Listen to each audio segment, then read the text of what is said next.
السلام عليكم ورحمة الله. ازيكم عاملين ايه؟ يا رب تكونوا بخير وبسعادة يا رب. النهارده هنعمل محشي وبط وان شاء الله الفيديو هيعجبكم. اكله كلنا بنحبها، اكله الشتا بقى كده وما شاء الله كل المصريين بيحبوها. هنا بقى رحت السوق، المشتريات اللي انا جبتها من السوق كرنبتين ما شاء الله طازه كده وما شاء الله ورقها حلو. لازم لما تجيبي كرنبه تجيبيها ورقها طازه كده، ما تكونش دبلانه ولا مخرمه، يعني ما تجيبهاش تبقى مخرمه كده او دبلانه. لازم نجيب الحاجه طازه. وهنا ما كانش عندي بصل فجبت كميه كويسه كده، جبت بصل وجبت طماطم وجبت فلفل اخضر وجبت فلفل احمر حامي. هعمله هريسه شطه عشان محتاجه اخد للمحشي معلقتين واشيل الباقي. ممكن لو انا مستعجله هاخد قرنين كده اخرطهم على خلطه المحشي هيبقى كويس، بس انا قلت بالمره بقى اعملها واشيل الباقي. نص كيلو بس، ما جبتش كتير. ومانجا. المانجا دي اسمها كيت، تشبه المانجا اللي اسمها نعوم. حلوه برضو طعمها حلو. وبلح احمر وليمون وخضره المحشي. ما شاء الله الحاجه كده خضرة وطازه، ما شاء الله الخضار كله طازه. نحاول نجيب الحاجه كده تبقى كويسه ما تكونش دبلانه، بتفرق طبعا كتير في الطعم. النهارده بقى هنعمل محشي وبطايه. محبين البط بقى يخشوا يتفرجوا على الفيديو بقى، انا ما شاء الله بحب البط. عندي بقى البنات مش بيحبوا البط، مش قد كده في الاكل بتاعه، واما بعمله لا ده لحمته حمراء، لحمته ما بتتندخش كويس جامده. وبقى انا اصلا بسوي الحاجه كويسه جدا. إيه لا عايزين ندوقها، دوبيها خالص، خلي اللحمه بتاعتها طريه خالص. فخليتها لهم دايبه بقى كده، هتشوفوها في اخر الفيديو هتلاقوها دايبه خالص كده، بسم الله ما شاء الله، بس كان طعمها حلو. هنا بقى الكرنبتين ما شاء الله ورقهم حلو قوي.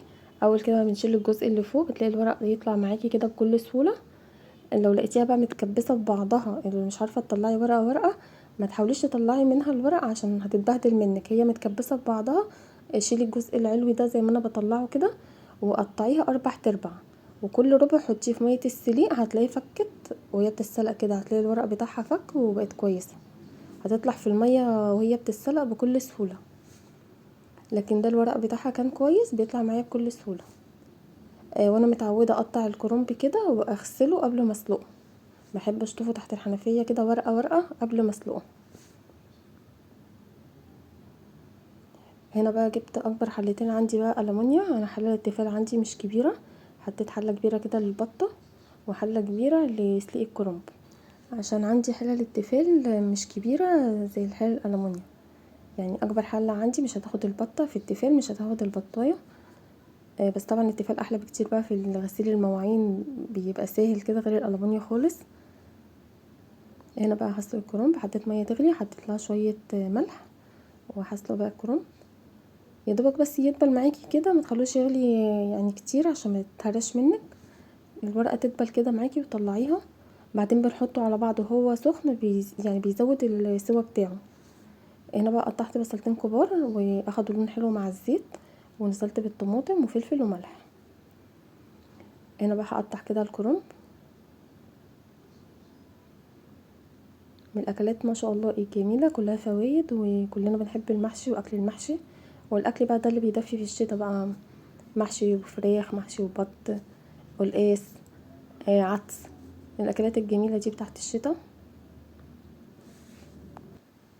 هنا بقى كنت قطعت كميه الكرنب كلها. هعمل بقى هرسه الشطه لحد الطماطم ما تتسبك. ما فيش غنى عن هرسه الشطه، ما شاء الله بتضيفيها على يعني بتضيفيها على اي اكل بتخلي الاكل طعمه حلو قوي. وما شاء الله الفلفل بيبقى مفيد، وخصوصا الفلفل الالوان. يعني نحاول ندخله في كل الاكلات كده، ما شاء الله بيخلي الاكل طعمه حلو ومفيد. انا بس كنت في السوق ومستعجله فجبت نص كيلو بس.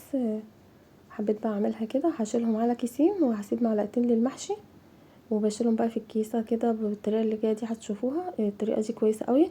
بنطلعه كده مجمد، تكسري الحته اللي انتي محتاجاها بتتكسر معاكي بكل سهوله. ما شاء الله بيبقى كويس. يوم السوق بقى ايه بيبقى يوم بقى، يعني بيبقى تعب لما تروحي السوق تجيبي كميه يعني الحاجات كلها اللي ناقصاكي، وتيجي بقى تعملي الاكل، غير بقى المواعين قبل وبعد، فبيبقى يوم تعب علينا. انا اليوم ده بقى رحت السوق، وبعد السوق جيت عملت الاكل وغسلت المواعين قبل وبعد. فكان يوم تعب، بس الحمد لله يعني على كل شيء. هنا بقى غسلت الخضره غسله كويسه جدا وخرطتها، وغسلت الرز، نزلت بقى بالطماطم المتسبكه وحطيت ريسه الشطه المعلقتين، وحطيت ملح وفلفل اسمر وشويه زيت. هو مش محتاج زيت، انا مقليه كويس بزيت كويس، بس الحبه دول بقى بيفرقوا في الطعم، بيخلي الرز كده مفلفل معاكي ما شاء الله وطعمه جميل. وببقى قصده برضو ما حدقش الطماطم قوي، فلفل اسمر وملح ما بظبطهاش وهي بتتسبك، عشان احط في الخلطه الملح والفلفل، دي بتفرق برضو في الطعم. يعني بحط نص الكميه وهي بتتسبك، والنص التاني بحطه كده. انتوا فاهمين يعني انا عايزه اقول لكم ايه. ما شاء الله كان طعمه حلو قوي، والكرنب مفيد، وكلنا بنحب المحشي. هنا بقى هعمل كام صباع كده قدامكم، هعمل بقى الباقي مع نفسي. هنا بقى هزوده من شوربه البط، وما شاء الله كان طعمه تحفه.